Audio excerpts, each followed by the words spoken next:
And now, live from Isolation Station in Burbank, California, it's the Plague Week 16 of the Alison Rosen is Your New Best Friend show. Tonight, Alison welcomes her guest. She's a comedian and writer whose credits include You Up with Nikki Glazer and The Jim Jeffries Show. It's Lisa Curry. And he's a comedian who's been living off the groceries his girlfriend's roommate left behind when she fled from Montana, which was nice at first, but now they're down to just stale peeps and cheap rosé, and he's starting to hallucinate having pajama parties with the Real Housewives. It's Joe Kwaczala. Tone Zone is here to have drinks with the next person he finds on chat roulette. I'm her husband Daniel saying hop inside the inflatable love pool and say Marco to your new best friend, Alison Rosen. Alison Rosen, Alison Rosen is your new best friend. Alison, Alison, with her the good times never end. Alison Rosen, doing the wavy pencil dance again. Alison Rosen, Alison's your new best friend. Hello, my little iced zucchini muffins. That particular carbohydrate was sent in on Patreon.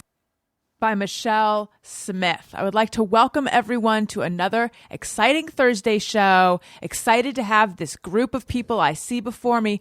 Hello and welcome to the show for the very first time, Lisa Curry. Hey, how are you? I'm good. How are you doing? I'm great, thank you. Now, during the theme song, I noticed you lean back and yell to someone. Do you have a human being in your house, or was that to your dog, who I have become fond of over Instagram? Oh, thank you so much. Yeah, my puppy is just barking at someone in the hallway, so I was like, shush, no. Oh, does she not respect? Don't you understand what a podcast is? Hello? Does she not listen regularly? I don't think so, no. But she does watch TV. I don't know if you've seen that on my Instagram. Yes. Does she have a favorite show? She just kind of likes whatever I'm watching. She seemed to really like Insecure. She's really she was reacting to it. She brought her little porcupine guy over to watch it with her. It was very precious. I love dogs that have toys. And I think it's just because it's such a human thing. But yeah. I've never had I just have a very food motivated dog. She doesn't have a toy. She doesn't do that many human things other than overeat. Joe Kwaczala, hello and welcome. What? Hi. Joe, did you not know that I was coming to you? What the? I didn't know you guys could see me. How's it going? It's very good. Thank you. Happy to be back. Excited. I mean, I know just a flurry of activity with everybody. So to catch up, it's really, maybe it'll be a 2-parter episode. I have been traveling nonstop. I've been driving all over town. I've been going to so many parties. Kissing everybody. If I either kiss them or I just lick their cheek or I just sing directly into their face. Yeah, it's the classic Alison Rosen hello. That's right. You've seen it. Yeah, I've experienced it. I love it. Tony Thaxton, hello. Hello. My dog respects podcasting, apparently, because she just left the room, which is very rare. Normally she has to be right by me, but she took off in the other room once we started. So, what kind of dog is this? She's a pit bull mix. Okay. Now, is that her respecting podcasting, or is that her disliking this one? We're going to go with respect. Okay. She knows daddy's working. Do you feel weird referring to yourself as daddy? Oh, I would never, ever, ever, ever do it in a serious fashion. Be careful. All right. Yeah, that's what you start with, and then it's a slippery slope. Yeah, I know. At first it's a joke, and then you say it a little too many times, and then you can't stop. And I know. The next thing you know, Tony's daddy. you're a furry. What? So, Joe, when we last talked with you, your girlfriend's roommate bought hundreds of dollars worth of groceries and then hastily left town, leaving you guys. This is the story that imprinted on my mind. Leaving you guys with the groceries. Yes. But I imagine you've eaten your way through them now. Yeah, to be kind of what she believes is fair, my girlfriend, we haven't been eating all of her food, just, if we can get food ourselves, it is maybe the respectful thing to do. But we've chipped away at some of the stuff. We've gotten into the Beyond Meat, which has been surprisingly good. But yeah, there's still quite a few freezer items where we're just we're not touching it because we don't have to. But we ate all the stuff that would go bad for sure, like almost immediately, almost in one meal. You were just Good. being Out of responsible. Yeah. Yeah, it was, using. Yeah, it was really respectful more than anything else. We're respectful people, and we immediately devoured all of her food within a day out of respect. Wait, I have a question though. So Yes. she's been gone because that was months ago, right? Mm-hmm. But Yeah, that was March, right? so the plan is she's coming back. Yeah.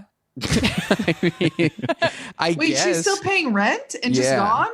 I No, mean, that's my a nightmare. roommate is also gone.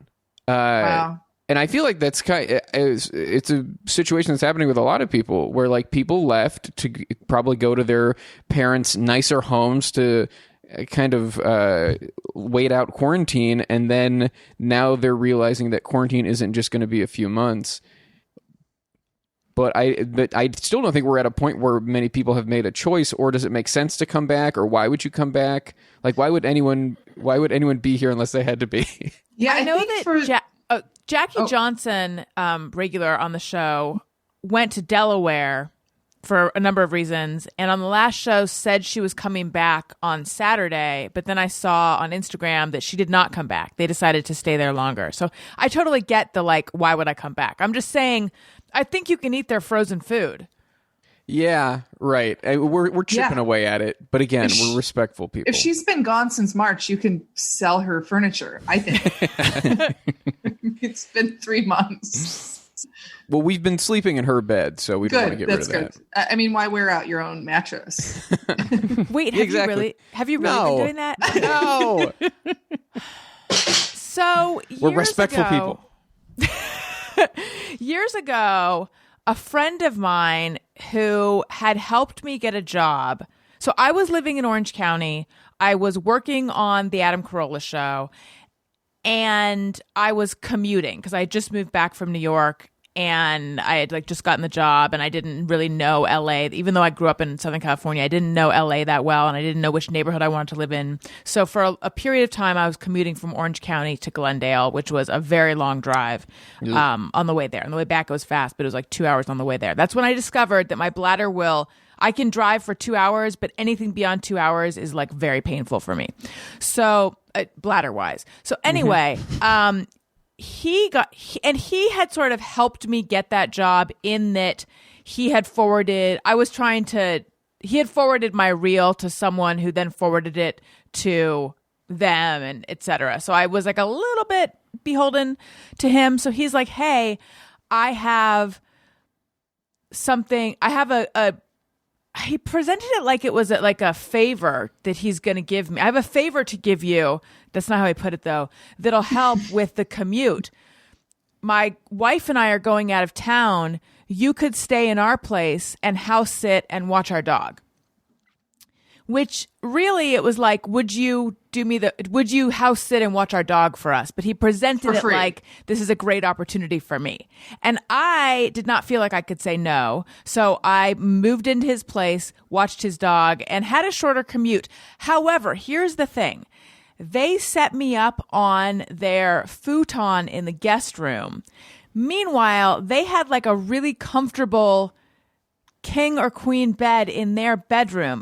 For the entire week that I was there, I was like, couldn't I just be sleeping in that bed? But I didn't feel comfortable. I couldn't sleep one night, so I like brought my pillow and climbed onto their bed and slept on top of the covers. But like, do you guys think I should have and could have just slept in their bed? Yeah, absolutely. I've house sat for so many people, or like dog sat or whatever. I always sleep in their bed. But have they ever set you up on an inferior mattress? I don't think anyone's ever been like, by the way, sleep over here instead of that. Yeah. I think every person I've ever dog sat for or house sat for, if they had an extra room, they didn't even they're just like, sleep wherever is comfortable for you. Which it's also like for the $40 a day or whatever I was making for dog sitting. It's like, yeah, I'm going to sleep in your fucking bed. By the way, and I'm going to eat all of your food, frozen or not. They did say help yourself to our food, and I did. And also, I used some of her hairstyling products. So I feel Good. like I really got my money's worth. But the bed thing, yeah, I didn't know what to do. How long were Yeah, you I there? would have just slept in it. I think about five or 6 days. Yeah, it's weird to specifically designate an area that's not the bed because, Right. Like, we've got you set up on a corner in the living room. yeah. It's a large dog bed. What are And they a hiding? water bowl. I know. I don't know. What if their bed is but I don't think it was. I don't know. They think, maybe they think you're gross. Right. I mean, that's It's just weird because, like, if they set it up for you, like, we have this opportunity for you, like a dog sitter or house sitter would have cost them like anywhere from like probably $50 to $100 a day. Right. So really, they just wanted the free labor, and they're like, "Isn't this great for That's you?" what I'm saying. That's so what it's I'm like saying. you should have slept in their bed and peed in it. Honestly, I know. If we're being real. I know. I'm still in touch with him. It's been a while. He is in he's not with that woman anymore. The woman who was his wife. But I feel like I could get in touch and I could ask what's up. Because I'm actually having trouble remembering how I knew I was supposed to sleep. They left me they were very thorough, and they left extensive directions on like everything involving the dog in the apartment, like all printed out and stapled. So I feel like somehow they explicitly were like, you sleep in here. Hope you don't have a bad back. They didn't say that, but that was Yeah, a implied. futon is garbage. No, futons are better in theory than in practice. I've slept Yes. on some that are pretty good. I have a pretty good one actually. Like I don't you mind have sleep. a futon?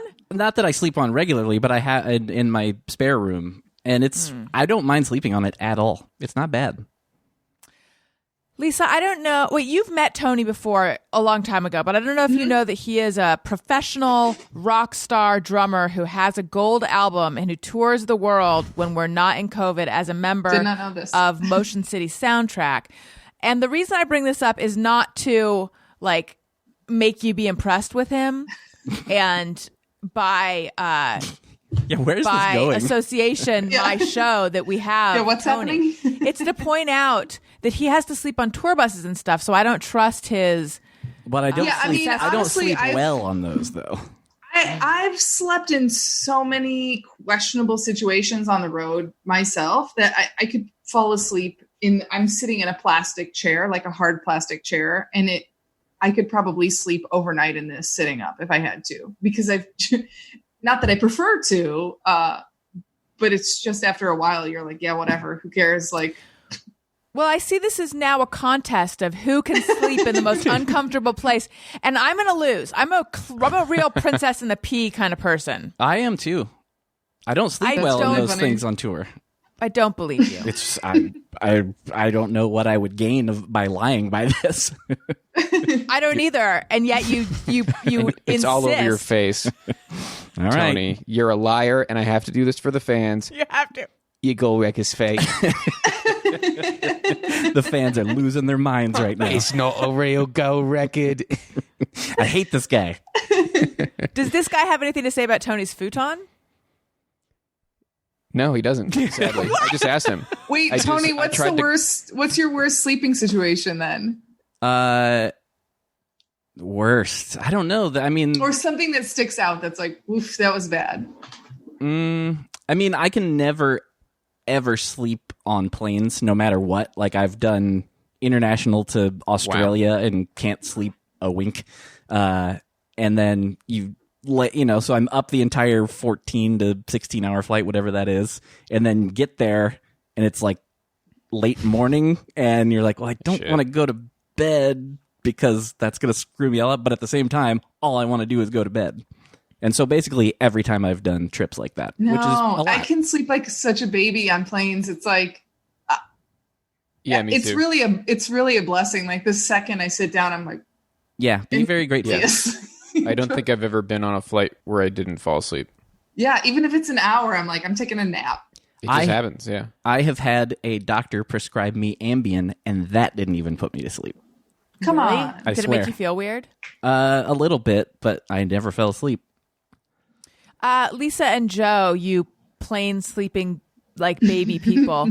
How has your sleep been affected by quarantine or by everything that's going on? It's honestly fine. I mean, I got my puppy in April. I was sleeping too much at the beginning of this, and then I got my puppy in late April, and so I'm like up at 7:38 every morning. I sleep fine. Honestly, I'm that's like my one talent.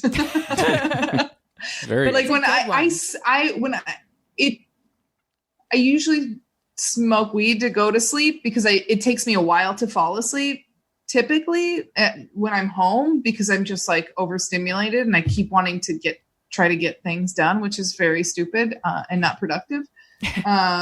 But then once I'm asleep, I'm like deceased. Nothing can wake me up. Joe?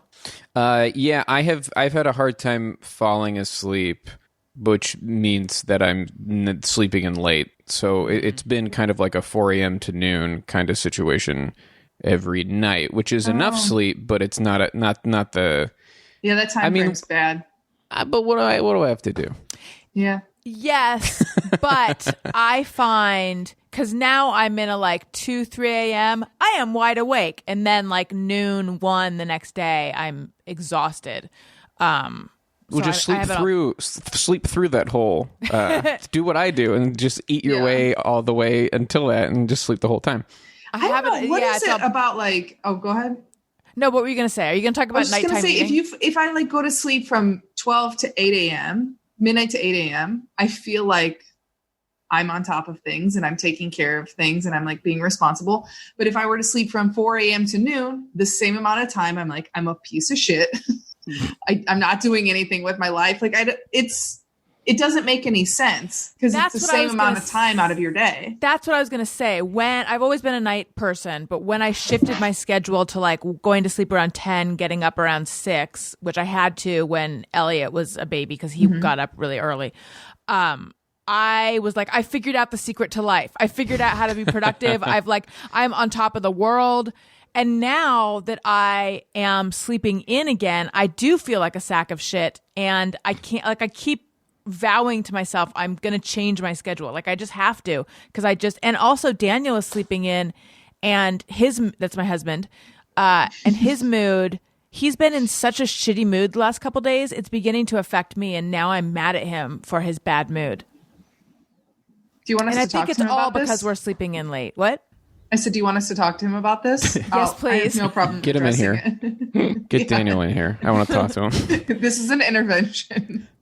No, I actually feel guilty because I feel like he's in a bad mood. I should have compassion for it, but I'm a little bit like, okay, snap out of it, which is kind of rude. But I really do think it's all because we're sleeping in too late.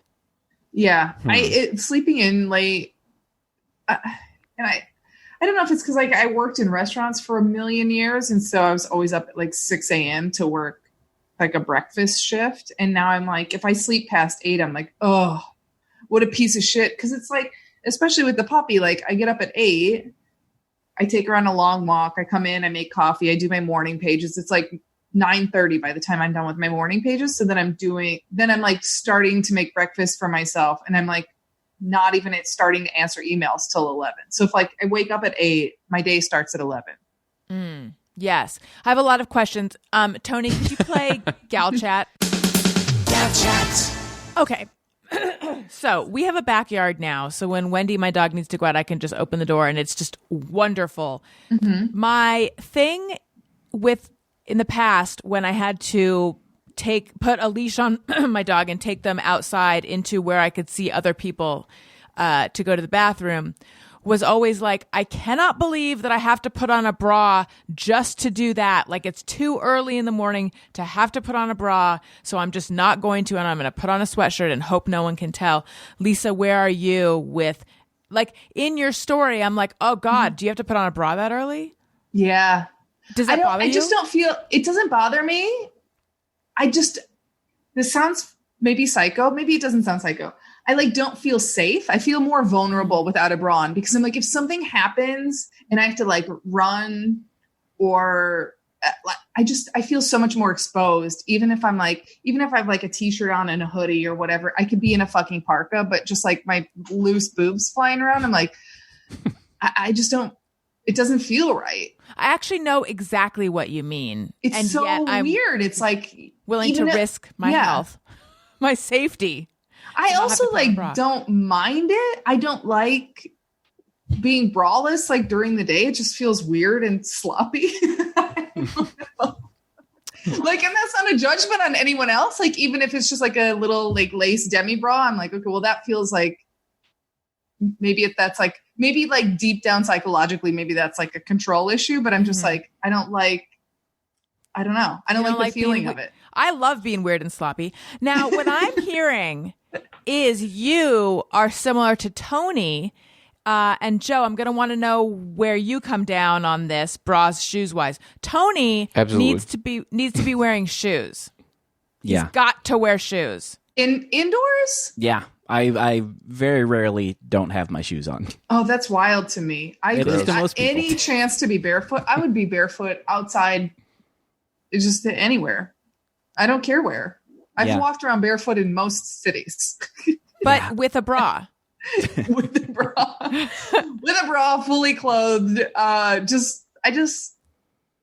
don't know. I like being bare. I'm feral, so I like to be barefoot. Not bra wise. I'm sorry I keep coming back to this, but it's like for me, where was I going? I had to go somewhere the other day, and I put on basically the same sloppy, loose fitting clothes that I've been wearing. Mm-hmm. But I was like, so why am I uncomfortable? And I realized it's because I'm wearing a bra. It's been so long.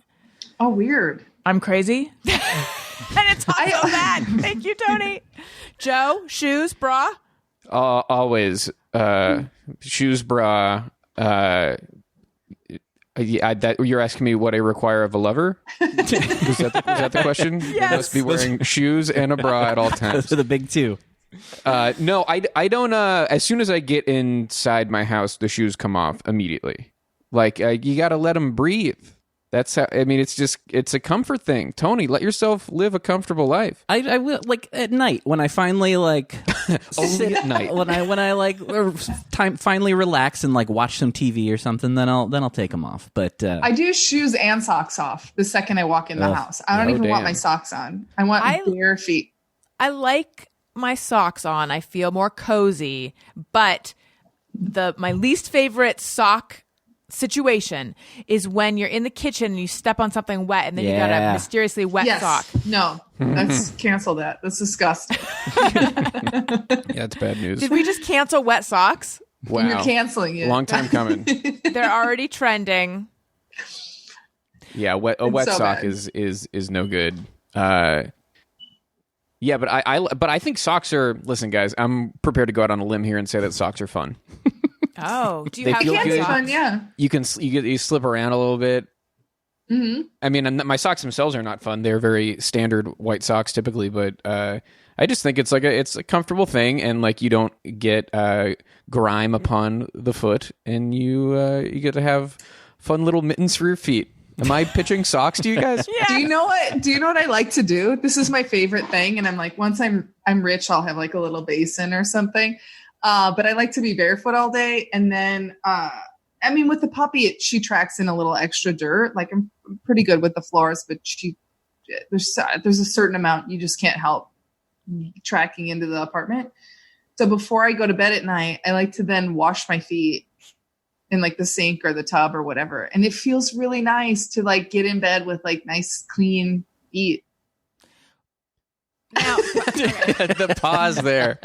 The pause says it all. But I will agree with you that I would do that if I were walking around like a filthy animal like you with just my bare feet all the time. Then I would want to probably wash my feet before I went to bed. I usually actually do it even in the sink, like the bathroom sink. So my foot's like up high and I'm just like scrubbing my foot and kind of giving it a little mini massage before I go to sleep. It feels very nice. that sounds dangerous. Like, It might be. Here's where it would get dangerous. So the first foot would be okay. But then I remove that one, put it down. It's a little bit wet, lift the other one up, and then like all of a sudden I'm on the floor. Yeah. No, well, my bathroom is like 2 feet by 2 feet. So the towels are within arm's length at all times. So it's like you wash, do a thorough dry, put that foot down. So here's my question. You said when you're rich, one day when you're rich. I just want to have like a little You'll foot have a washing basin. That's but not I think that's within your means. I mean, like, unless it's like a, marble gold basin. Like something built into the bathroom. So like it's not like some shitty plastic thing that you would buy on like as seen on TV, Yeah. I see. You want like a foot bidet. Something that like tile with like a nice tile. Yeah. This is a wonderful dream. My dream is like one day when I strike it rich, if ever I strike it rich, I mean, my fantasies are like, I'm going to have a chauffeur, I'm going to have an ice skating rink, and I'm going to have my own salad bar. Although I feel like salad bars are a thing of the past with COVID. Joe and Tony, what about you guys? Definitely, I don't want a salad bar. I know that. I want my own salad bar. I'm going to pass on the salad bar. Alison, that's insane. I know. It's an old one. I haven't lately been fantasizing about having a salad bar. I just think don't lie to us. Who has a salad bar in their home? How cool is that? Come on, that's cool. You could just have those things in like the cupboard in like your fridge, like that. You want them always splayed out. I want the chilled plates. I want all these things, and I want tongs, and I want to ladle the dressing on. I mean, I think tongs are like $4 at Target. So that's within your reach right now. Yeah, I have some tongs. I mean, come on. Well, I've got one set of tongs, but I don't have tongs for the beets, tongs for the cheese, all the different tongs. Yeah. And then I want to be able to like shake sunflower seeds out of a little vase. And I don't even like sunflower seeds particularly. I'm just saying I want all the fixins. Sure. And the sneeze glass. You know what? There's probably a lot of restaurants that are going out of business who are selling salad bars. Oh, because, yeah. Like I said, now's my Go, time. Alison. Mm-hmm. Yeah, get in on that. Like, not only are they going out of business, but salad bars should not exist anymore. So they're going to be unloading these things. You should look into that. And then you have a salad bar in your home. And then we want to hear from you a month after that about how you're not using it. Yeah, it'll be like when people buy exercise equipment. Like, yeah, I'm pretty much just resting my coat on it. Yeah, right. Speaking of cleaning your feet and whatnot, I have hit a point in this lifestyle where I cannot bring myself to shower. Now, before you judge me, I did shower today. But yesterday, this is also... Can we hear that gal chat drop again? Gal chat. I have 2 cans of dry shampoo, which I never really use. But yesterday, I'm like, you know what? It's time. I'm going to just dry shampoo the heck out of my hair. And I did. And then even though I have dark hair, it was like a light dry shampoo. And then I brushed it out. And my hair looked phenomenal. I was like, I really should. And now I get why everyone likes this. I've got volume. It looks good. But it did not feel clean. It just looked amazing. So today I was like, I looked at my hair and all of a sudden I'm like, wait a minute. I could just keep this rolling. I could go another day without showering. And then I thought, what am I doing? This is disgusting. Alison, gross. So Can you crack a window? Thank you. That was me commenting on my own hygiene. So I got in the shower. I did it. I washed my hair. I blew it dry. I'm clean. But the amount of like motivation it took, I don't know. I'm not usually I'm going to see how long I can go without shower. I'm not like a dreadlock for my entire body kind of thing. Did that make sense? With dreadlock. I don't know. I mean, I separate hair washing and showering because I shower every day, but I'll wash my hair every like 4 days, once a week, something. I could have just put on a shower cap again, but it just felt gross. But I'm just saying, my reluctance to shower, this is new. I don't know where it's coming from. Depression. There's that. I think you're right. But also, who are you trying to impress? That's the thing. It's depression plus what's the point? Yeah, no, I'm with you. I'm showering less than I ever have in my life in this particular moment. And so how much are we talking? I just need to do some note comparison. Oh, as opposed to every day, now it's probably closer to, if not every other day, then like 5 times a week. Oh. So it's like skipping a day here and there. All right. Tone Zone, I feel like you're like, you get up, you take a shower, you put on your shoes, and you're ready to go. Yep. Every single day, that's how the day starts. I'm imagining Tony showering, getting fully clothed, putting on his shoes, and then just standing in the middle of a room. Yeah, but then I'm ready. If something comes up, I'm ready. Yeah, you're ready to go. Mm-hmm. And Well, Lisa, oh, sorry, go ahead. I was just going to say, if you want to convince yourself that this is a good idea, to not shower as much, it's widely known that in European countries that they do not shower as much as we do. Yeah, And but there's also... And they like fuck twice as much. That's what I don't understand. What's going on there? Did you say they fuck twice as much? Yeah. Yeah, right? It doesn't make sense. Maybe it's the natural scent. People That are like stank. into it. It's yeah. a funky pheromone. Is that true that they fuck twice as much? I don't know. That's I seems made like that up. It does seem like it. So what you're saying is they have sex like twice a month? Whoa, we learned too much. I know, I'm sorry. If even that. Uh-oh. Tony, do you have a drop for that's too much information? Can I make a drop where I just say it now? Yeah, go right let's ahead. hear it. All right. That's too much information. And then you can just use that whenever you want. All right, that'll come in handy. I love that. Yeah, what I was going to say is if we had anything like that, Jeff would have like burned a hole in his keyboard using it because this whole show is just too much information. I was showering in the evening. I was riding the bike and then showering in the evening, and that's just kind of like what Lisa's talking about, the foot bath, but for my whole body, and that felt good. And then I just Thank you for explaining showers to us. That's like how a I've foot always bath. described them. Head to toe. Yeah. It's like a sponge bath, but you actually get in the water. Like, yeah, or like I mean, I could keep going. Okay. Yeah, I sometimes will take 2 showers a day because especially like if I'm walking my dog at night, I'm like, I want to take a quick bath or like quick shower before bed. So I'm not like bringing in outside germs into my bed. I'm very like, I'm not a germaphobe, but I'm very like weird about my bed. I don't like extra dirt getting in there. And yet, if you had someone house sitting for you, you would invite them to sleep in your bed? Yeah. I don't, because you can wash sheets, but I'm like, Something I'm also doesn't not. add up. We're on to you. Great. What are you hiding? Your bed is supposedly a sanctuary, and yet you let strangers sleep in it every I mean, I've single also day. sublet my place so many times that it's like I have to just get over people being in my bed. You know, I can't think about it really. Speaking of beds and showers and all this stuff, I just want to tell you guys about Brooklinen.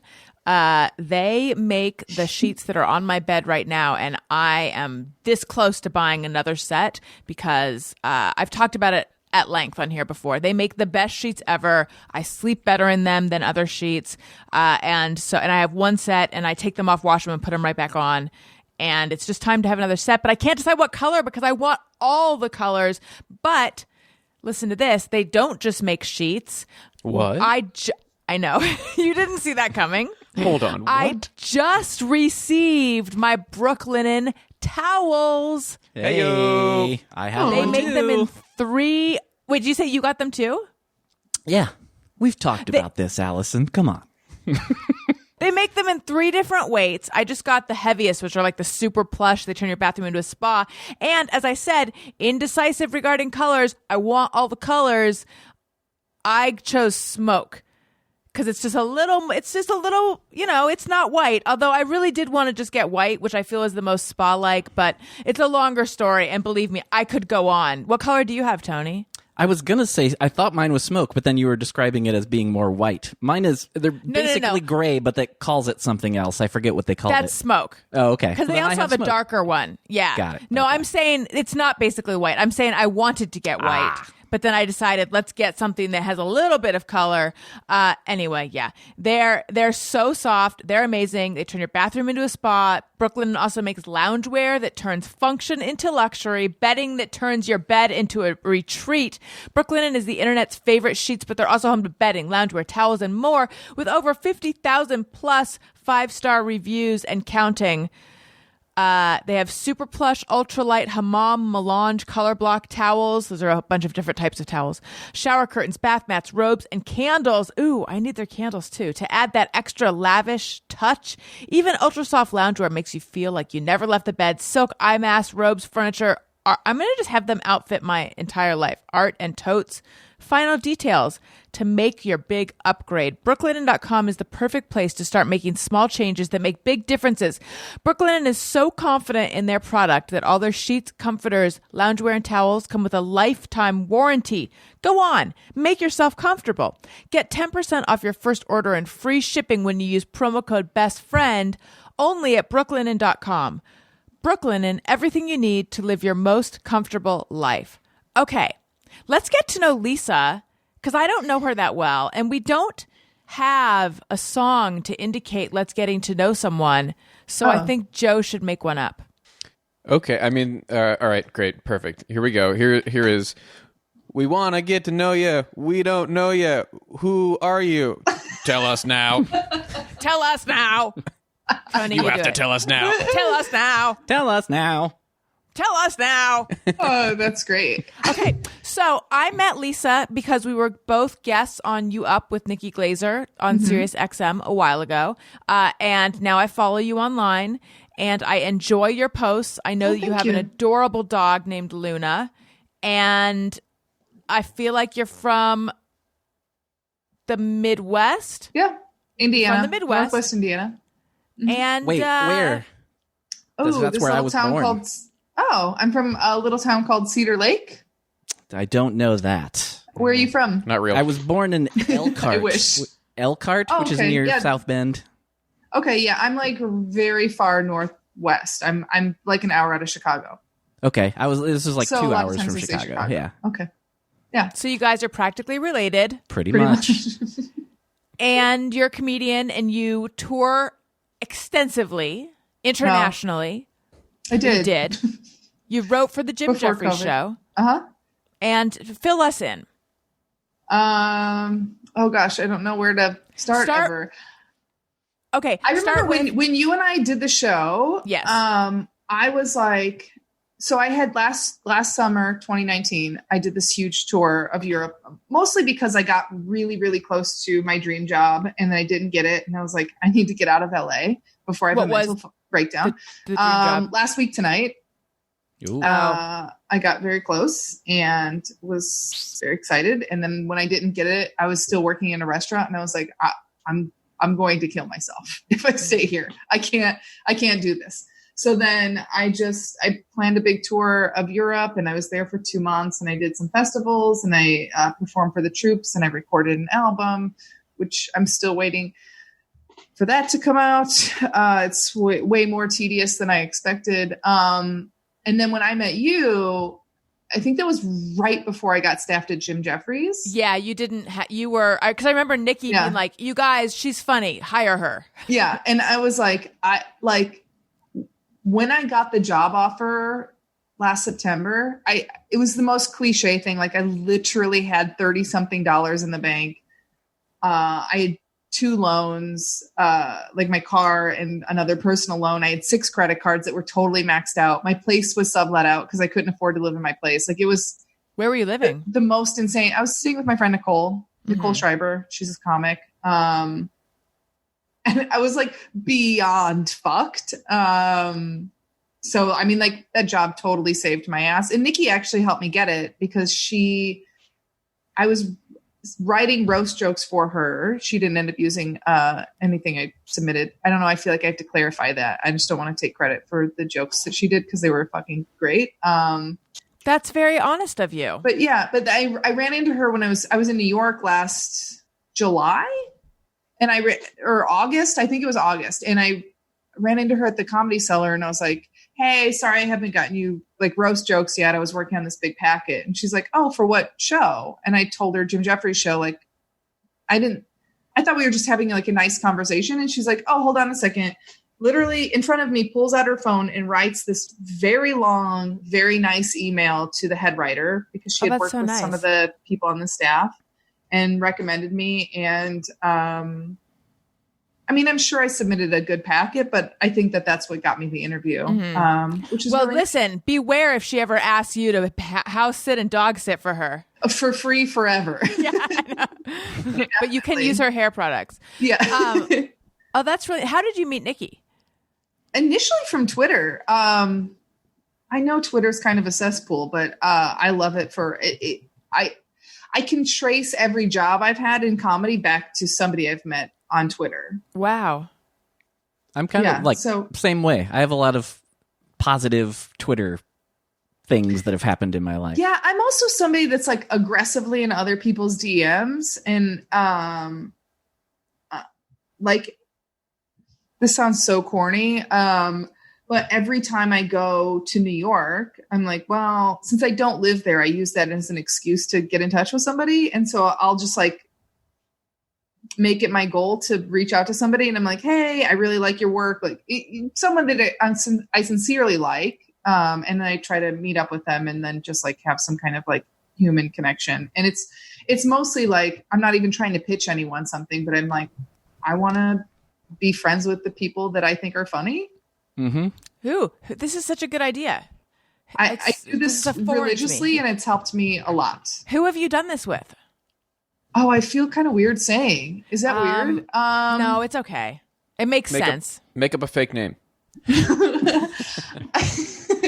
Old I did Stubby. reach out. You know who is really nice? I did reach out last summer to Dan Powell, who he like EP'd Inside Amy Schumer and Michelle Wolf's show. He's a real great guy.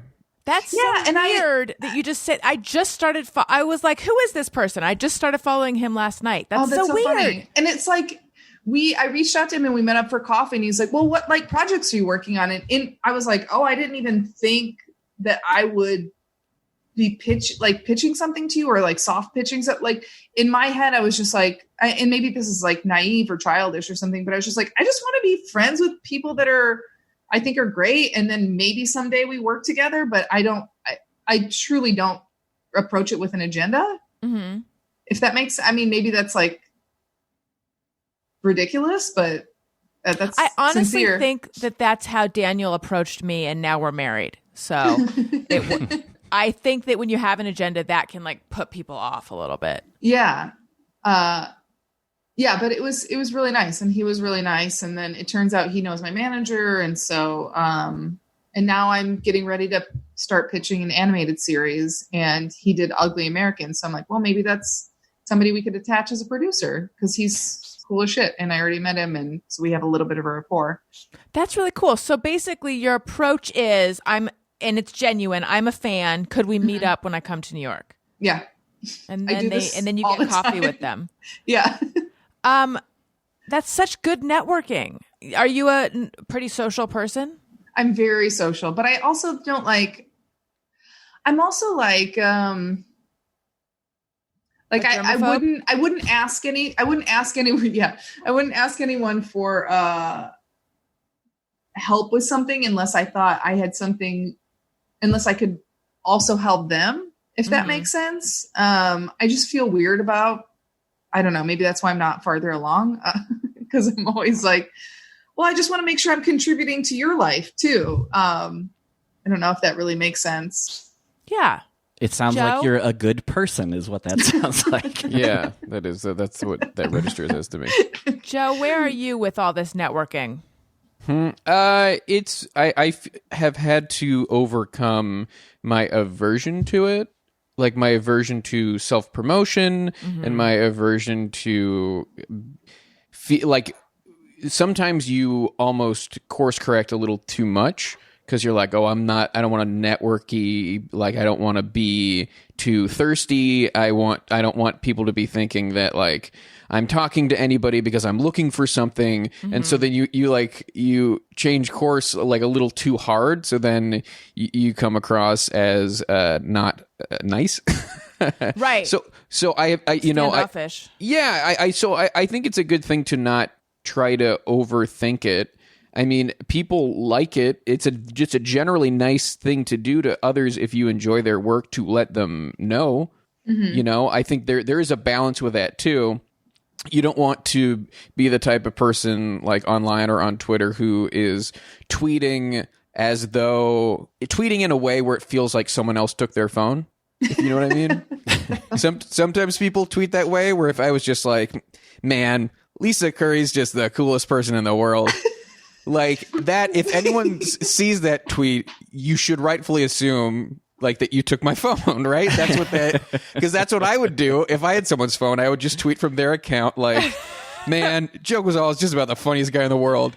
But sometimes you do see people tweet that, and that to me seems like a little too much. But I like to express those things privately, just because I think they're more meaningful. But if you feel like you are in a position, I don't feel like I am regularly in a position. I don't feel like I have like much influence or like many people following me. But if you can like boost someone's stuff that you feel like is underseen, I think that's always a good thing too. Yeah, totally. Yeah, I think it's you never want to come off like you're kissing their ass. I've even said to people, I'm like, I don't want you to think I'm kissing your ass, but I really like this thing you did. And it's okay if you hate me. You can hate me. I don't even want you to hate me. I want you to hate me. It's my thing. Yeah, I like getting so psycho with it. I'm like, I'm a fan of your work regardless. I just want you to know that. Like, you don't, because I think there are so many people on the flip side of that. I feel like in LA, especially, where it's like there's this disingenuous, like, you see people talking to people they openly dislike and kissing their ass, and they're like, I love your work. And it's like, you were just talking shit about them 5 minutes ago before they walked into the room. And it's like this really gross, it's like a desperate thing too, where it's like, well, you don't have to just like, you don't have to open every conversation. Yeah. And it's like, you don't have to make contact with every person that has more power than you. Like, there's so many people that you might genuinely really like, that you might actually want to work with, that maybe you should like focus on having a relationship with that person instead. If that all makes sense. I think it did. Mm-hmm. So this job that the last week tonight, was that a writer job? Mm-hmm. Yeah. All right. Take us back before. Oh, wait. I'm going to need to hear a tiny bit of Joe's song. Oh, yeah. I'm going to. Are we still. Is it still. Tell us now. Well, I'm going to do a new version, obviously. Oh, great. It's the second part. Do you want to know where I'm headed so that you can do your song? No. I think I'll keep it general enough that it'll be applicable. Okay. We've heard some stuff already, but not enough. Tell us now. Tell us now. Tell us now. Tell us now. Tony. Tell us now. Tell us now. Come on, Tony. Get on the train. I forgot I had a role in this too. Jesus. Yes. Okay, so take us back to, did you grow up in Indiana, or you were just born in Indiana? I did. I grew up there. And what was that like? What was your family like?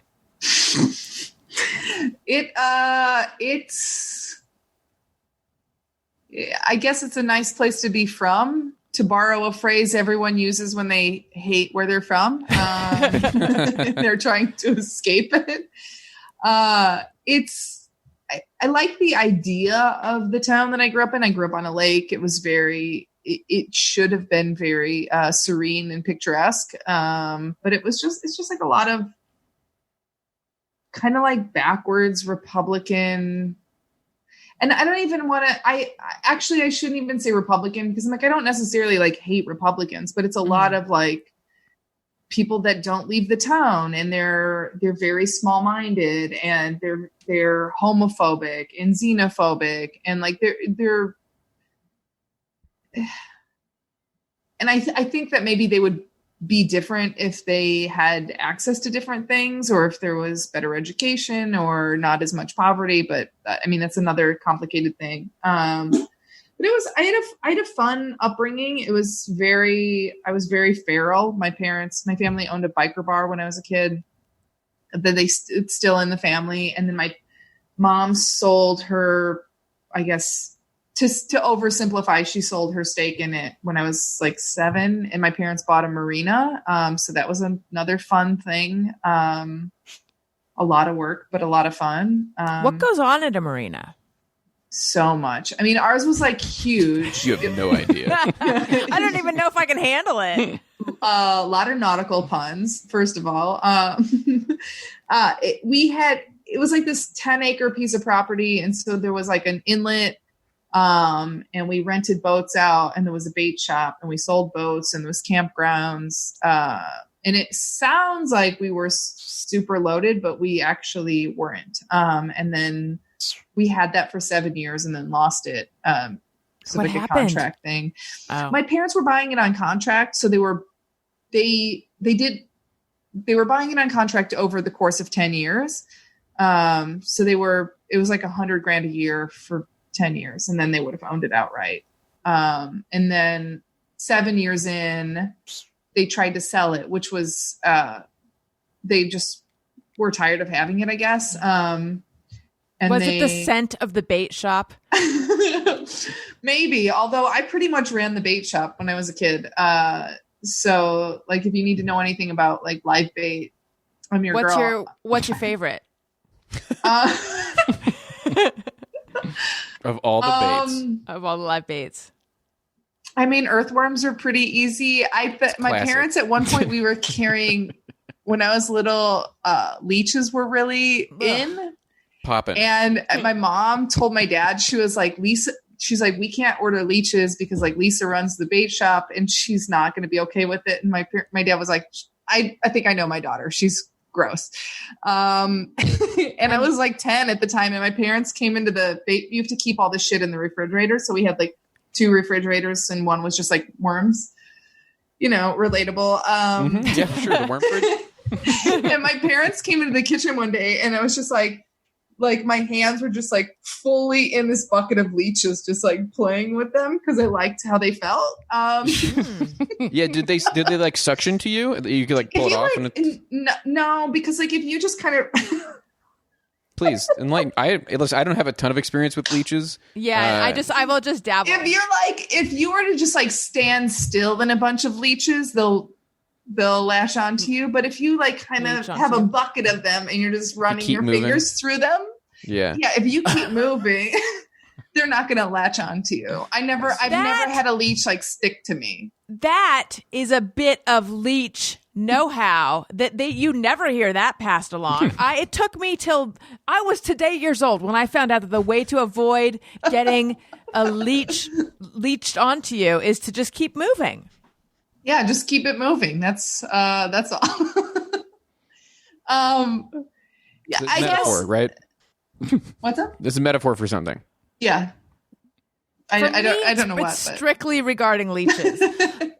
Okay, so someone comes in and they're like, I need leeches. Do they buy them by the individual leech, by the pound? You buy them by the dozen. So then, now to take it full circle, are you using tongs? How are you getting them? Are you just picking them up one by one? Is it some sort of I can't remember how we got the leeches out. I can't remember because yeah. If my salad bar idea goes south, I'm going to turn it into a live bait bar, and I guess I'll have to buy a marina as well. There you go. Well, there's just like bait shops all over. And we sold like minnows too. So we had a giant minnow tank, and I don't remember the leeches. I assume we had like a net situation. Because like the earthworms and stuff would come in little like styrofoam packs, and somebody would come and drop them off, and we would just pack them into the refrigerator. I find this whole thing disgusting. There really should be like, the bins at the grocery store where you can get yogurt, like the bulk bins where you can get seeds and yogurt covered various things and all that. There should be that, but for live bait. Sure, I guess. and put it with the like raisins and stuff. Like put it all mixed together so you don't know what you're supposed to eat. Right, like trail mix for fish. Did you also sell crawfish or crawdads? Were those used as? I feel like those are used as bait sometimes. Don't remember. I think we had crickets for a while. Hell yeah. Ick. Do you Which guys? those are, I just don't like the smell of like the stuff they come in. So I don't like crickets creep me out more than like worms, because worms just come in dirt and it smells fresh, you know, where What like do crickets come in? Come in like wood chips and stuff. It's like the smell is like, it just, I don't know. It reminds me of like hamsters or snakes or something. It's interesting that you have a problem Sorry, with hamsters Joe. but not leeches. Ugh. I was fine with all these bugs, but this one makes me think of hamsters. Ugh. Forget it. Do you guys enjoy fishing? Have you fished? I did it once and I didn't like it. I think it's boring as hell.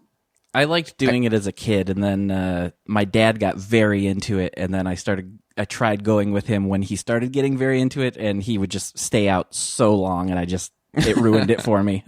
Never went again. I haven't fished since I was a little kid. I remember thinking it was kind of fun, but I will say, literally last night I had a dream that my friends were like, "Hey, did you see what these people are doing? They're fishing, but they're putting the rods up their butt, and that's how they're fishing." I'm not kidding you. That was last night. Joe, is this a recurring dream though? Yeah, you know, and it's something I talk about with my therapist. What do you think the dream was about? Having fun with your friends. No, really. You must have thought about it. You know, I think or like, where did it come from, or like what meaning to my life does it have? Either or. I think I was just the specific friends that were in the dream were people that I was on a Zoom call with like a few days ago, so they were fresh in my mind. And when we get together, we're, you know, goofballs. And then I think I was watching a TV show where someone was talking about fishing, and I think it just kind of melded together like so much live bait. But there's an element that you're not addressing. I don't know what you mean. Check. Friends, The fishing, check. yeah. But it's the Sure. pulls up the butts I'm wondering about. That's the one that's jumping out at me. See, that to me seems obvious. Isn't that what all dreams are butt related? So because I Maybe. was dreaming, Maybe you had an itchy butthole. they could. Hey, listen, I don't talk about that kind of stuff, and you know that, Alison. Let's do some just me or everyone. This is where people write in with things they think or do, and they wonder, is it just me or is it everyone? And then we say whether we also do these things. Sometimes I ponder on something I have thought or done. Is it just me or everyone? All right. Demian, and if you would like to submit a Just Me or Everyone, tweet it to @ARIYNBF and use the hashtag JMOE, which is Just Me or Everyone. Okay. Demian Cordova says, I can sleep in any position, on my back, on my stomach, either side, all are fine. Sleep comfortably. We kind of talked about sleeping earlier. Mm-hmm. Not me. I sleep on my back or my side. That's it. I'm side only. I could, again, any in a chair position, it doesn't matter. But do you have depends on my mood?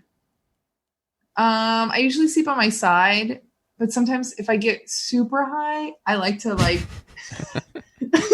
I get totally fucking blazed, and then I sleep in a little ball underneath my desk. Keep a bucket of leeches by the bed. Like kind of stuff. Like I'll put a pillow on my side and like kind of. I just kind of like shove pillows like sort of under me on the side and then one under my legs. So I'm like on my back. And then I put an iPad in front of me and, you know, watch a movie or something. Like if I'm really super high, I like create this little that sounds very on my bed out comfortable. of pillows. It's so good. Daniel, of the aforementioned shitty mood, sleeps with like 7 pillows. He is like a sultan. Wow. Yes. I have 6 pillows in my bed, so it's Do you really? quite a bit. Okay. Yeah. Tony, you're a side sleeper, Joe? Yeah, I tend to be a side guy, but back I think is usually the second most popular position. It's always those are the positions I tend to wake up in whenever I'm like trying to fall asleep. I'm trying everything, but that usually I'm like when I wake up, I'm always like, oh, I guess that's what won out again. Do you ever try putting your head where your feet are supposed to go and your feet where your head is supposed to go? That is, for me, that's a classic. I can't sleep. I'm going to try this. And then it always works. I'm not a clown. Well, I know. Basically, you flip. I'm not talking about like doing some kind of calisthenics or something. Like I'm in some sort of weird Dr. Seuss world where up is down. Never, That's Alison. funny. Okay. Bex says, yes. I was just You gonna. can. What's the logic behind that? Like, I'm trying to understand it. You want to make sure your sheets Like, can't work. There isn't really a logic. I suspect I get hot, and so then when I flip, I'm on top of the covers. You could do that the other way too. Yeah, I don't know. It's like I need to. It's like my sleep is an Etch-a-Sketch, and I got to shake it out. I don't know. I just start fresh. I don't know, but I've been doing it since I was little, and it always works. I'm telling you. Okay. So you fall asleep backwards. That's right. And then now Elliot comes into our bed in the middle of the night or the morning, which is also contributing to my not sleeping well. And he climbs into bed and gets next to me. And sometimes he'll climb into bed and get next to me upside down if I'm upside down. Oh man, that's scarring that child for life. He's not going to know Maybe your bed's what's right. facing the wrong way. You know, there's Maybe like a it's a certain vibe. Yeah. I think if your bed's up against one wall versus another, it's very different. But apparently what I want is my head to be in the middle of the room. Okay. Just put the bed right in the center of the room. Yeah, and then sleep standing up. There was On a your bed. guy that I briefly dated in New York, and he had New York apartments can be small and weird. Tell me And about it. He had a bed that was like a 4-poster bed, and I guess it just didn't fit in against the wall. So he like kind of had it in the middle of it was closer to a wall than not, but it was just kind of in the middle of the room. I did not care for it. I also never slept in his bed. It wasn't like that, but I just I am blown don't away like that that. you lived in New York. oh, have I not mentioned it before? Yeah. Yes. I know. I don't like to mention it, but I did live in New York for a period of time. And you're telling me that the apartments in New York It's not not as the big same. as It's not the same as here. Yeah, Are there would know, other 'cause I- differences? Oh my gosh. Well, first of all, you don't need a car. Oh, slow down. That, Yeah. What? That doesn't sound real. Lisa, did you live in New York? Sort of. On and off. I went out there, I think it was 2016, end of 2015. I went out for what was supposed to be a couple of weeks, and then I stayed there for 7 months because I just wow. got a job immediately. It was and then I'm very lucky. I have a friend that has a place in the Village, but it's just empty. She lives with her husband in Chelsea. So I'll go out there and stay for like 2-3 months at a time, just to switch things up. And because I have a free place to stay. Yeah, that rules. So Yeah, she doesn't rent it out or Pretty anything? Well, it's a 2-bedroom, and she rents one room out on Airbnb, which I think she's not right now. So I might go back out there again this fall just for the fuck of it. I hear New York is lovely right now. That's sarcasm. Aren't they doing better now though than we They are? probably are. Probably. Yeah. We're fucked here. I have a question, and usually I don't like to. Usually, if I'm going to talk about something that has something that's to do with the news a little bit, I will have done some research, which I've not. So this is just a Ooh, uninformed go. person asking a question. Here we go. Yeah. So people keep saying that, despite it's in areas where there was protest activity, we're not seeing spikes, which shows that masks work. But then I was talking to a friend recently who said that that's not true. Like they're spinning it that way, but actually the protests have led to spikes. What do you guys? I'm not know sure. to be I mean, true? like I'm very biased, and I want to say that protests aren't spiking numbers, but that feels illogical. Right. That being said, I've been to 8 protests and I just tested negative. So it's like, I think there's also a difference. Like people at the protests tend to be liberals that take science seriously. And I'm not going to say everyone at the protest is wearing masks. Everyone I saw was wearing a mask. All of my friends that have been at protests with me tested negative. Did you do one of the drive-through testings? How did you do it? I did at Dodger Stadium. It's very weird. I don't did know one how you guys last to week, get too. it. Yeah, I've done it twice. It's very. I it's haven't been really tested, strange. but I'm thinking about doing it this week. So yes, talk me through. Well, they're not doing at Dodger Stadium. You just do a mouth swab and you do it yourself, and it's really quick. Well, when I went, I should say, I don't know if I just like picked a magical time. I was in and out of there in like 10 minutes. It was very quick and easy, and then I got my results like 5 days later. And interesting. And did you make an appointment online for it? Yep, Mm-hmm. I made an appointment the day before. Tony and Joe, what was your experience? And I say this because my sister just did it. She got her results the next day, but she was there for like 2 hours. When I went the first time, I was there for a total of about an hour, but it's because you're just in like a line of cars for a while. But it's branded as the mayor's COVID testing, and his like face is everywhere, and like there's a video with him, and that feels dystopian. But yeah, you drive up, and they with a really long tongs, which you will like, Allison. They give you They hand you a piece of lettuce. They pour a bunch of sunflower seeds into your car. It's very easy to administer yourself. You just like cough a little bit, and then you swab your cheek, and then you put it back in the tube. And now you get the results back within a day. Both times I've done it, I got it back within a day. And the second time I went, I got through the thing in 20 minutes. And Tony, what was your experience? Mine was very different because I had the nose one. Yeah, I was hoping for the mouth one, but I will say honestly, it's like slightly uncomfortable for a few seconds, and it's really not bad at all. It's just the slightest bit uncomfortable. But I had to drive. All I could get into was Long Beach, and which I didn't really want to. But I was like, what else? Like, sure, I'll take a little change of scenery right now. Something to Take do. a long drive. Yeah, so I drove to Long Beach. I was only there for, I don't know, probably not even a half hour. And did they swab your nose or did you? No, I did it. Same thing, drive through. They only even let me like barely roll down my window and like handed me the stuff through there. And it was all pretty easy. Yeah. See, I'm wondering if, by the way, my mom asked me a question earlier and I was in the middle of blow drying my hair and I'm like, it's a long story. I'll explain when I'm done with my hair. Like it's like 3 hours ago and I just got a text. Are you done with your hair? Say no. I'm almost finished. It's long. I read now that when it's the nasal swab that you self-administer, you like put it in like an inch. But my understanding of the terrible nasal swab that everyone's talking about is like it goes like really far back. Is it the same thing? Does that question make sense? I think Allison is asking, does it hit your back walls?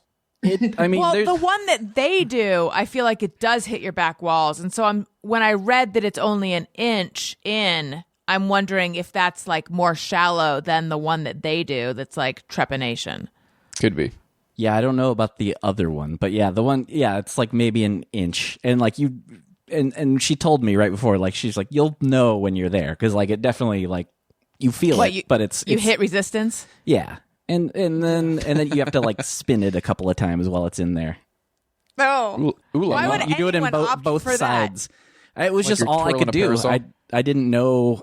I used the website that everybody I know that went to Dodger Stadium used, and then I had to go to Long Beach. So you blew it. Yeah, weird. You blew it, Tony. If I can just, because I feel like we diverted a little bit. I think a lurking variable with COVID spikes is restaurants opening, Yes. and bars opening, way more than it would be protests. And I think it's hard to tell because those things are happening in the same places around the same time. So Right. it's hard to draw a point of origin. But I would say the places where people are sitting next to each other and taking their masks off so they can eat and drink, full of people who want to go to restaurants and bars, that's probably causing spikes more so than protests. I don't understand. I'm very infuriated right now about Mayor Garcetti saying that like restaurants are open for dine-in all weekend, 4th of July weekend. But they just announced today, they're like, no fireworks. I'm like, fireworks have nothing to do with the spread of this, but okay. And they're like, no, you can't go to anyone's house that you can only be at your own house. You can't, he tweeted something today, like for 4th of July, they're banning anybody going to anyone else's house. And I'm like, fuck you. How are they going to do that? So I can eat at a restaurant, but I can't be at my friend's house who I know has been quarantining. Like that doesn't make any sense. It's the dumbest thing I've ever heard of. He's so stupid. I'm like, but he has a whole testing center. He does, and we have to. If you put your face and name on a place where you can swab your mouth, then I have to respect you. I don't have a choice, unfortunately. It is. By the way, Joe, it's very dystopian when you go to Dodger Stadium and he's just like on a big screen and this video is on a loop. Yeah. It's like, what? This is. I feel like I'm in 1984. This is so creepy. Yeah. I felt like that a lot at the beginning of this, and it's weird how much it's just kind of become normalized. But also, it's weird how much I only am inside my house, so I don't have a huge frame of reference for what it's like out there. It's wild. Did any of you were you just getting tests to be responsible citizens, or did you have some symptoms? Yeah, no symptoms. Yeah, same. I just Which thought I heard you I can't could. get the test anymore without symptoms. Yeah, I don't know if that's true. I tried to look it up to see if I could, and every time before I was able to get through, and there were like a lot of slots open to get a test. And this time when I did it, because they ask you if you have any symptoms, they were just like, "Well, whoops, no, there's nothing. Okay, goodbye." Yeah. Which it seems like they're. Yeah. It's great that like there's not any consistent message with it. I think it's good that I love that. Like each person individually has to do research on their own to find out what's going on.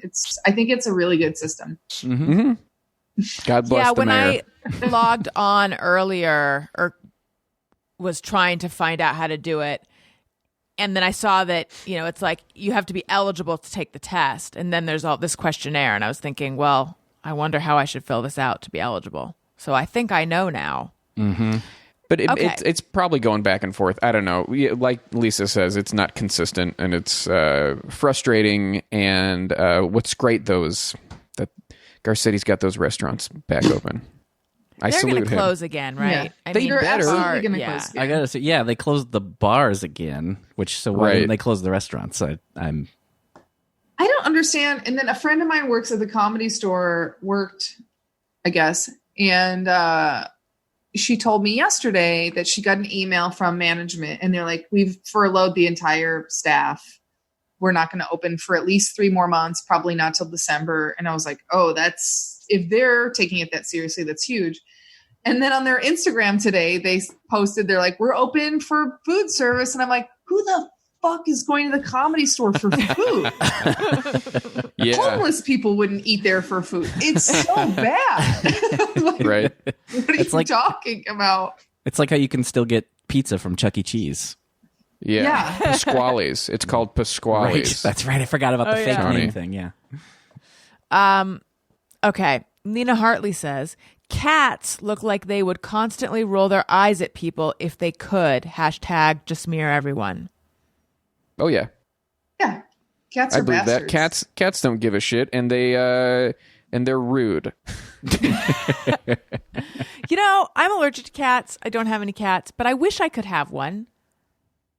Get a dog, Allison. I have Yeah. a dog. I would like to have a cat too. I feel like it's I feel like a cat is like half a dog because it's not the responsibility, but it is Get a the dead dog. snuggliness. A cat dog. But not dead dog. always. They're so unpredictable. Like some of them don't give a shit about anything, and some of them are Very super friendly standoffish. and cuddly. Yeah, Yeah, You don't know what it's you're a real gonna get. gamble. I want to get the snuggly one. How do I get that? You just tell that's them. the gamble. Hey, when you sign up, it's a lot like the COVID testing. The mayor runs it. You drive up. You say you want a friend. The No snuggly one cat. knows what's going on. Yeah, you just check right. the city's Twitter every couple of days. But I am also allergic to cats, but my girlfriend has 2 cats, so I have like developed a little bit of an immunity to them, and only recently have started to pet them because I was very cautious about touching them. And it is great. Like when a cat wants you to pet it and you pet it and it like starts purring, that's the good shit. Now, does she have snugglies? She is like, they're both kind of snugglies, but one is more snuggly than the other. And that's the one I've really bonded with. What's his name? The cats are named Eileen and Eddie. And Eileen's the one that I have a connection with. I see.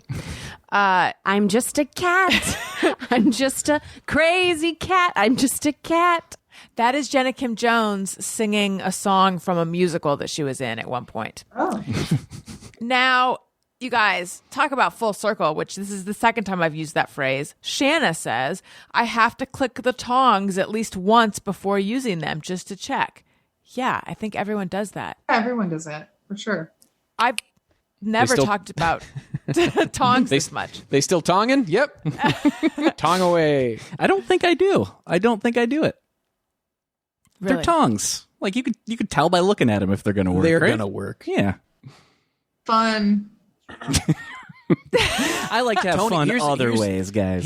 Here's the deal. Tony wakes up. He showers. He puts on his clothes. He puts on his shoes. He stands in the middle of the room. He looks at his tongs, doesn't touch them, just goes, I trust you.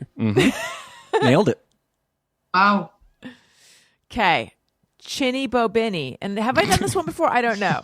So I feel like that's probably not her real name. Says, what's up with shirts that are loose everywhere but the forearms? You guys, this is like Seinfeld's material that didn't make the cut. This is like Seinfeld if he tripped and hit his head.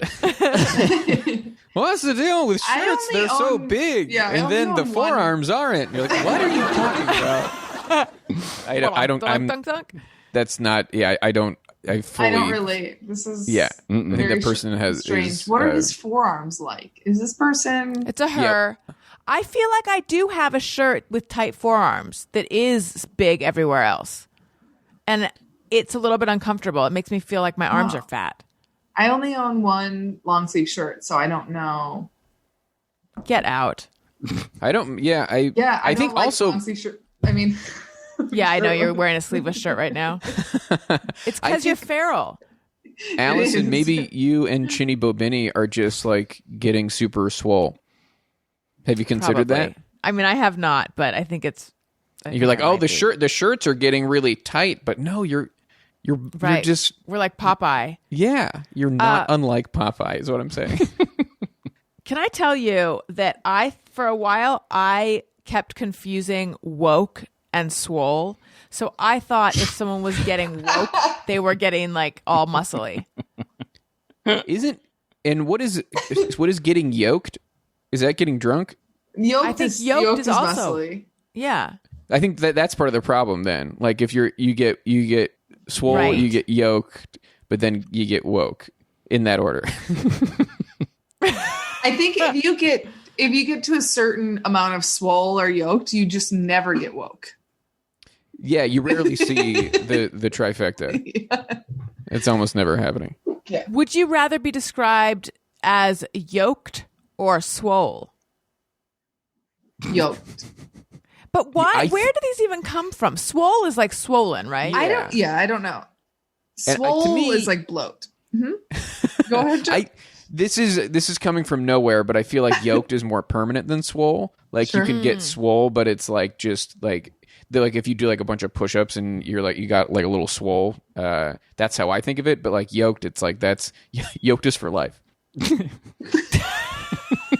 Y'all heard? That's what my tattoo says.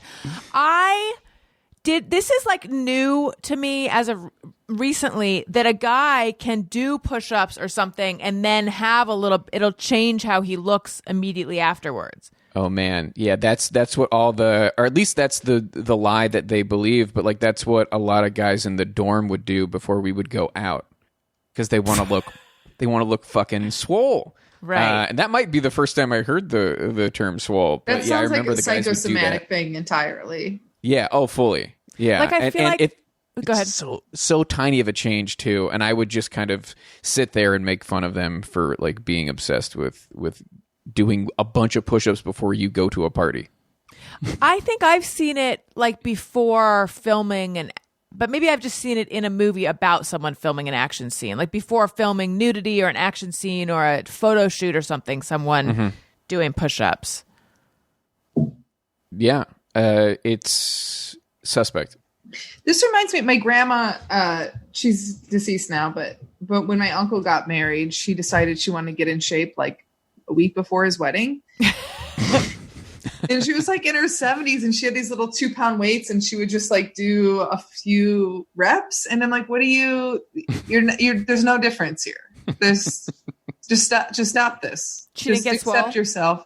No. But it was like, it was kind of funny, but it also like broke my heart where I was like, oh, you think that's your body's going to transform in the next week That's sweet. from these little weights? That's cute, though. Did she own part of the biker bar? She did. Yeah. It was hers and my, her and my grandfather. They're both gone. They're missing. They're We can't find them. Oh, have you checked the ground? Yeah, they bought the property like sometime in the 40s. My grandpa used to be a Lucky Strike salesman, so he was doing like door-to-door sales, and then saw this big property for sale, and they got the bar and stuff. Let's talk about your lack of sleeves. What do you do when you get cold? Is it just put on a jacket? Because that's the obvious thing. Yeah, like a hoodie. Mystery solved. Usually, yeah. I also don't have air conditioning in my apartment, so I'm usually pretty warm. It's mostly toasty here. I keep it pretty hot in my apartment. Do you also not have heat? Yes, this was a tweet thing. Yes. You talked about not having heat, and I'm like, you've got to get an electric blanket, turn it on before you get into bed, because then when you climb into bed, it's so comfy and toasty. But put your head at the other side of the bed. Yeah, Right, I then when did you get end too up hot. doing that, and I would just come home because there's like a couple months a year when it's unbearably cold in my place with no heat. So I'll just turn on the oven. Are you serious? Isn't that dangerous? I'll turn the oven. Here's the thing. I'm like a lizard person where I can't I love it when it's hot. And I had a friend staying with me in January and I came into my place and it was freezing. So I turned the oven on like 450, pop it open. That's my temp. I always do 450, pop it open, let it warm up my house. And then her and I were like having a couple glasses of wine, enjoying ourselves. I forgot about it. Oh, we God. go to bed. I forget that the oven is on. I'm like under flannel sheets, a weighted blanket, and a down comforter. Oh, I'm wow. happy as a fucking clam. And she woke up in the middle of the night, like pouring sweat. Was like, oh my God, the oven is on. And turned the oven off. And I didn't notice at all. I was like, oh, thanks for turning off the oven in the middle of the night. I had no idea it was. I have a lot of questions. I would have just roasted. But the main one is, don't landlords have to provide heat? I believe so. But my building I think it was built in like 1918 or something like that. So when I moved in, there was like this shitty metal box in the corner that wasn't connected to anything. And that was our heat. But even if you touched it, if you had your hand on top of it, it would barely feel warm. So, I mean, that's to say like it didn't heat my place at all. So I just tore it out of the wall and I just have a space heater now. Joe? I also do not have heat. That's not true. Is it? I have there's like a thing that is supposed to be the heat, And we thought we just needed the pilot light to be turned on or whatever. And then we had someone look at it and like all the fucking wires and shit were frayed. So I was just like, well, I'll just wait till it gets hot. I actually could live. I think I'd be okay without heat. I have a space heater. It's like, it's fine. Tony, are you renting from a slumlord as well? I did once. I did it. One of my old places didn't have it, but no, I have heat. I don't have central air, but I have window units. But yeah, I have heat though. Look at you guys being all hardy and Yeah, and I battling figure the like elements. it's only a few months, so it's like Yeah, no. I felt like this past winter was actually one of the colder ones that I can remember. But you kind of convince yourself that you're like, oh, this isn't gonna last long, and it's like 3 months later, of like being really cold, And then and it's you're like, I'll get past it. by the time April rolls around, I've forgotten about it, and then I'm like, oh, I'm fine, and then I have no air conditioning, and then that's another battle in like August and September.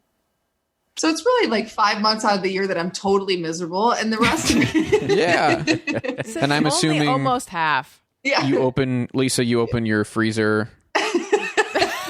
Right. Stands to be. I mostly Safely just assumed. like lay on top of the blankets and just sweat my ass off in the summer. Tight. It's pretty great. It's a good system, I think. I would like to remind everyone that I'm on Patreon. I'd like to say hello to the new Patreon subscriber, Sarah. And patreon.com/Alison Rosen is where you go for that. If you would like to see this video, you can see. You can see. I feel like we need to see Luna. I would love Can we to see get her? All in the right, dog. do you want me? I'll pick her up. Hold on. Yeah. You can see Lisa's dog, Luna. You can see Lisa's apartment, which is I'm looking at some, that's a mirror. I'm looking at some cool, like, Yeah, I was curious architectural what that- feature. It's what a that mirror, was. right? Or is that No. a doorway? That's like a weird little doorway that goes. There's a mirror at the back of it, but that's like Yeah. my doorway to like the closet so and the cool. bathroom. Is that like a really thin doorway? It's really thin. It's Can we really see you thin. go through it? Yeah, we need to, for perspective, please? we Okay, do hold on need one to second. see. 1 second. All right. So she's got a very, very narrow doorway. Damn. And she just walked through it. It's tight. I feel like a pregnant person couldn't get through that cool, like, lipstick-shaped doorway. Well, see, I was going to say coming through it is almost symbolic of birth itself. Yes, it is. You've got a birth canal-shaped doorway. Yeah, well, so I have that, and then there's like a little coat closet that's the same shape. But my building was built. It was built by Paramount for the 1921 movie The Sheik, starring Rudolph Valentino. So it was actor housing initially. So all of the units, it's very funky and Egyptian. Like a lot of people kind of know it because it has all these like weird hieroglyphs and stuff on the front of the building. That's cool. Yeah, I like that they did theme housing for the movie. I like it. There's like a weird big sphinx head right in the entryway. But it's cute. Like I have all the original tile and hardwood floors and cabinets and stuff from like the early 1900s. So I'm going to go out on a limb and guess you don't have a dishwasher. no dishwasher. I hate dishwashers though. What? I hate them. I hate them because Why did we start with this? you have to rinse everything before you put it in, and then you put everything in, and then after you get out, you have to check it again. It's like, this is too many things. When I wash dishes by hand, I know they're fucking clean. It's not like there's too many steps with the Lisa, dishwasher. we could never live together. And typically I do move in with people I have on the show right afterwards. I'm sorry, I'm but it's not gonna surprised work out. I'm moving into your place. I don't know. I know you're going to hate it. We've got a dishwasher. We have heat. Yeah, you're going to... And we also have air conditioning. I don't mean to brag. Yeah, I'll be And- there in and so many September when my place sleeves. is 100 degrees. Yeah. What were you saying, Joe? Oh, I just said, and your house has so many sleeves. So many sleeves. Lisa's and gonna also hate it. it's going to have a salad bar soon. Yeah, so if you would like to see this video and also behind the scenes other stuff and bonus, I just did a bonus episode where I answered everyone's questions and named names. It's very gossipy and very secretive and very good. You just really should sign up for my Patreon. I have a lot of fun over there. Patreon.com. Patreon. Thank you. Oh, Luna. Ooh, there's the pup. Oh. Getting on the mic. So cute. Yeah, would she like to talk? Oh my God, her paws are huge. Yeah, she's going to be enormous. She's so cute. Thank you. I only put her on because you requested it. You did embark, right? I did, yes. Have you gotten your results? I'm still waiting. I think another couple weeks. I'll let you know. Do you guys Lisa want to take a guess what you think she is? Joe and Tony? Oh, I was going to first ask, is this not a fully grown dog? No, she's only 4.5 months. That's crazy because that is a large large she's pup. like 35 pounds. The rescue was like, she'll probably be like 60 pounds. I'm like, there's no fucking way. She's 35 now and she's only 4 months. Wow. But yeah, I don't know. Her coloring is the same as like, there's like some kind of, I'm going to get this wrong. It's some kind of shepherd. It's like a Siberian shepherd or something.